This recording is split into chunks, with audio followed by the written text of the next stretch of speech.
Spoštovani, še enkrat prisrčen pozdrav tudi z komentatorskega mesta. Tale prenos iz Kopra smo sicer začeli nekako v slogu tiste znane Naj te nosi voda, priljubljene rokovske zasedbe Dan D. Na začetku sezone je na desni strani celjske obrambe operiral mladi Eichmajer, ni bil pretirano uspešen, potem je to tule pa zdaj priložnost za Kotnika prek vrat. Povsem na miru, vse skupaj je bilo treba ponoviti, tule vidimo Omarja Korejo, medtem Celjani napadajo prek Neneja, ne še vedno, pa Morozov in Klementi!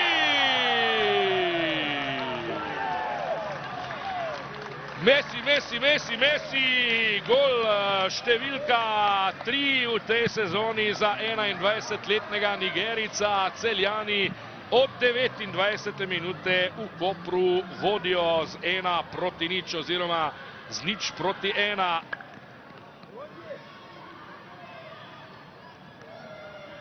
Tole je Morozov še enkrat pokazal, kako natančne so njegove podaje, kako koristen je v fazi napada. Ta leva stran Celjanov z Nenejem in Morozovom je zelo ranljiva, ko ima tekmec žogo. Spet Koreja, Kotnik poizkuša, Osuji, brez prekrška. Morozov na Neneja, Ikve Messi najbrž v ofsajdu tule. Vrata so prazna, žoga v mreži. Zastavica, mislim, da je ostala ob nogi. Bomo zdaj videli krasna akcija Neneja Gbambla in Charlija Ikve Messija. Tokrat Ikve Messi v vlogi podajalca, toda tule bomo morali še počakati. Če ni šlo, mora biti za ofsajd.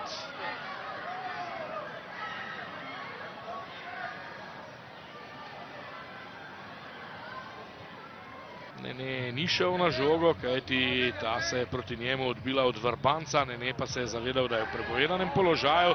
Tule je proti napad Kopra, Kotnik, dobra podaja Jaša Ragiću. Jaša Ragić ima prazna vrata, preigral je Rozmana.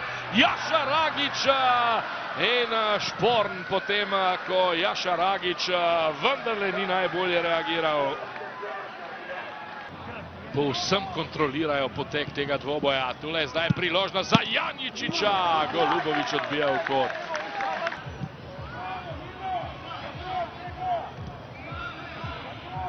Janičič in še enkrat Golubović. Vse tako, kot je bilo doslej, kar se tiče uvrstitev, seveda ne, pa zdaj sam pred vrati, ne, in brani Golubović. Čeprav seveda je pred nami še nekaj, še dobre 3 minute nogometa.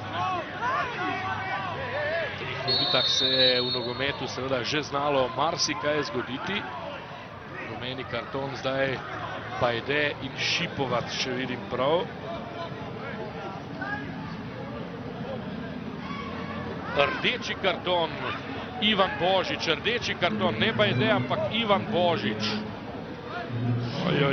Imel je seveda že rumeni karton odprej, tole je bil zanj drugi. Tudi brez Božiča ostajajo Celjani za naslednjo tekmo.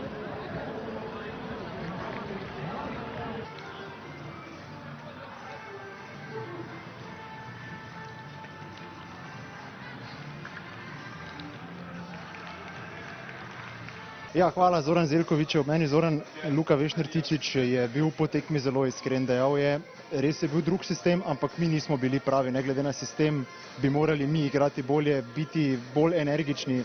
Se strinjate, kaj ste dejali fantom po tekmi, kaj vas je danes najbolj razočaralo? Jaz sem jim sigurno pomagal pač za spremembo sistema, ker se pač ni izkazal kot najboljši, tako da ja, moram prevzeti odgovornost, ampak verjamete mi, tako kot je Luka vedel, fanti se zavedajo, da je na koncu igra 10 na 10 in če si daleč od igralca, če nisi odločen, kar smo bili danes od tem elemente, se pravi katastrofalni, pa to zgleda, tako kot je zgledal, več kot zaslužena zmaga Celja, pač se bomo mogli čim prej sestaviti in iti naprej. Ja, ravno to je poudaril Luka, da je razočaran na tem, kako je on sam in pa tudi soigralci, kako so stali. Koliko vam morda vseeno to da optimizma, da se igralci zavedajo tega, da danes to ni bilo v redu? Če se zavedaš, potem si pripravljen tudi verjetno kaj spremeniti. To je nek prvi korak, čaka nas veliko dela, tako kot sem rekel, nismo se najbolj odzvali. Treba si priznati, da je bilo Celje v vseh elementih danes boljše in še enkrat jim čestitam za zmago.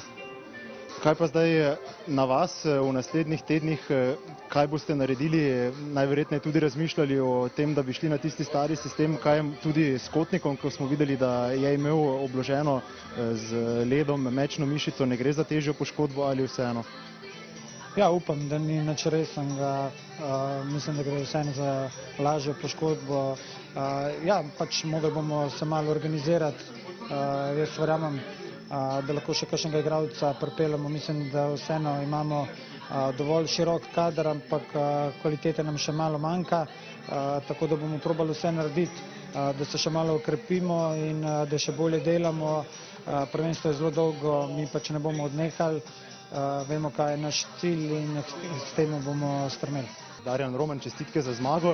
V studiu ugotavljajo, da je to najboljša odigrana tekma Celja v tej sezoni. Se strinjate s tem? В студию там передачи сказала, что самая лучшая игра Целя на этом сезоне. Если не согласны с этим, но если ты не согласен. Ну да, наверное, согласны, хотя я считаю, что хорошая игра и в Мариборе была. Ясно, что мы не можем быстро выстроить футбол, но мы пытаемся к этому двигаться. Ja, verjetno se strinjam s temi, smo pa tudi kakšno izmed prejšnjih tekem odigrali dobro, naprimer v Mariboru in se probamo približati temu, kar smo danes igrali, pa da bo v prihodnje še boljše. Prednost, ko smo novinarji tule ob robu igrišča, je ta, da vidimo, kakšno je vzdušje, vidi se, da so zdaj fantje bolj sproščeni, koliko so pomagali sami rezultati in koliko zdaj pričakujete, da bo igra bolj sproščena ob teh zmagah v nadaljevanju.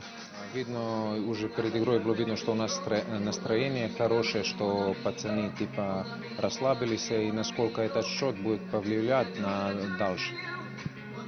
Да нет, каждая игра по-своему тяжелая, и будем настраиваться к следующему сопернику. Я думаю, что никакого там шапкозакидательства нет. Ja, on pravi trener, da je vsaka tekma zase in da nekako ta tekma, ne vem, ne bo imela nekega vpliva na naslednje tekme. Kaj je s Čarlijem? To je zagotovo tisto, kaj najbolj skrbi celjske navijače. Болельщики Целя, они переживают, что с Чарлием. Нет, все хорошо, и надеемся, что уже будет готов к следующей игре. On je dobro in mislimo, da se bo pripravljal na naslednjo tekmo normalno. Najlepša hvala, čestitke za zmago, srečno tudi v nadaljevanju. Luka Višnjar Tičič, zelo, zelo težka tekma za vas, ni bilo tiste energije, če sem Celjanom dejal, da so imeli energijo. Kaj je bilo pri vas narobe? Kje se je ta izgubila? Ja, težka tekma za nas, res, kot ste rekli, nismo bili pravi. Kaj je razlog za to, ne vem. Moramo se pogovoriti, mislim, tako ne moramo igrati, ampak kaj če take tekme prijemo, drugi polčas malo boljši sicer, ampak nas mislim, da odnos ni bil pravi in energije.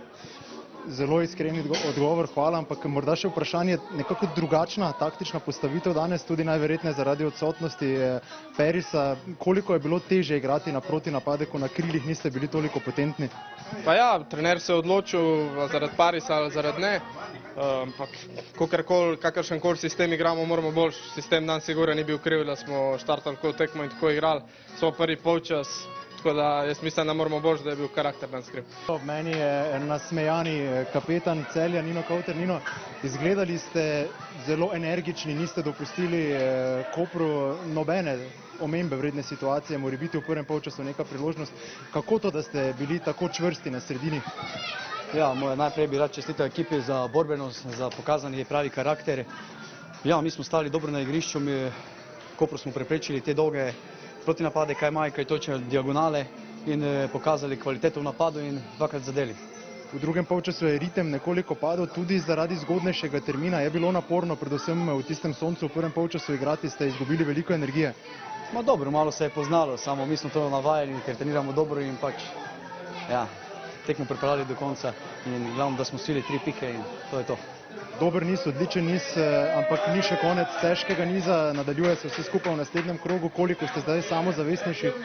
Ja, zelo pomembna zmaga, zdaj gremo na Olimpijo in igramo doma pred svojimi navijači in seveda gremo na zmago pa tekmo po tekmo. Nino, najlepša hvala in srečno.